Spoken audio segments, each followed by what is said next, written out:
అనగనగా ఒక అడవి. ఆ అడవిలో ఒక కుందేలు పచ్చని పచ్చికలో తిరుగుతుంది. అలా తిరుగుతూ ఒక నక్కను చూసింది.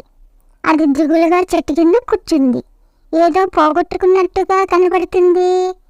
ఏమైందో ఒకసారి అడుగుదాం అని కుందేలు వెళ్ళి, ఏమైంది నక్క బావా, అలా ఉన్నావు? ఎప్పుడూ హుషారుగా ఓల వేసుకుంటూ ఉండేవాడివి, ఈరోజు ఎందుకు దిగులుగా ఉన్నావు అంది కుందేలు.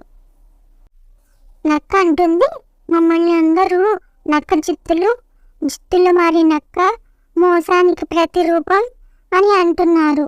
అలా అంటే నాకు చాలా బాధగా ఉంది. నేను ఎప్పుడైనా ఎవరినైనా మోసం చేశానా? నువ్వైనా చెప్పు అంది నక్క.